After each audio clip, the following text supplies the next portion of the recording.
Recently, I did a vlog on our divisiveness and how that is becoming just a terrific problem for us as people, as a country, politically, in just so many ways. Since then, I was struck a couple of times by examples of that I found really unfortunate and disappointing.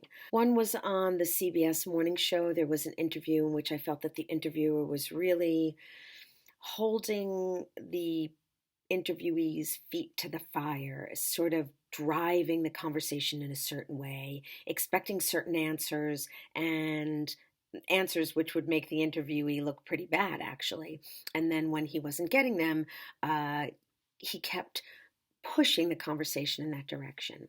Today it was on The View when I happened to turn it on, and Newt Gingrich was sitting in for Joy Behar and obviously putting forth an opinion that is much more conservative certainly than Joy Behar's, or it would seem most of the audience. And I thought that there were times in which the women asking the questions or driving the dialogue with him were again expecting certain answers and trying to get those answers rather than really listening to what he was saying and having a dialogue. And my thinking drove me to a dictionary to confirm what I have always believed to be the definition of a dialogue. So I wanted to see if my understanding of that word is accurate. And the definition that I came up with was this. Dialogue, noun, is a discussion between two or more people or groups, especially one directed toward an exploration of a particular subject or resolution of a problem.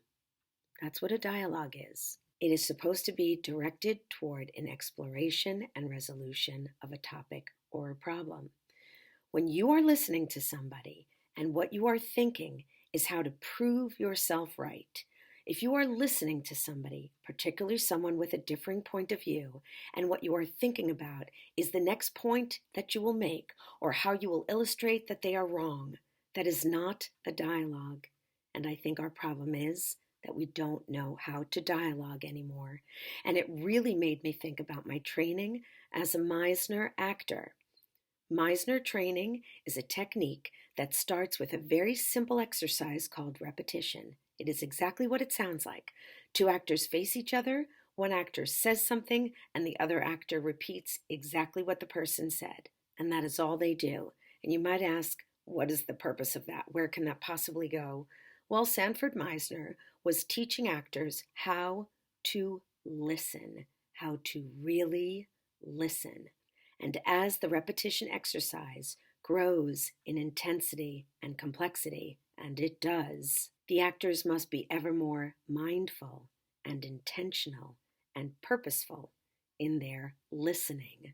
I want to give all of the politicians and all of the journalists and leaders who are arguing and fighting from one side to another, I want to give them Meisner training. I want them to bring me in so I can train them in Meisner technique, which is about listening, which is about having a dialogue, which is about how to explore and resolve situations and conflicts.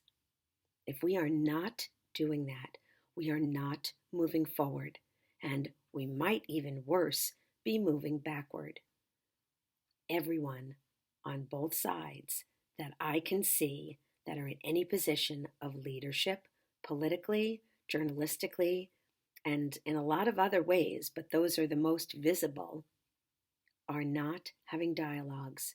They are waiting for their chance to prove their point. We cannot get anywhere like that. We won't get anywhere like that.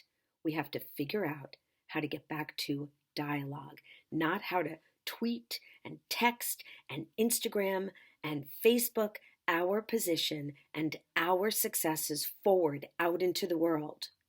We have to talk and listen, wait and respond this way, not just out. Okay, so I'm revisiting a topic. Let me know what your thoughts are because I want to have a dialogue with you. See you next week.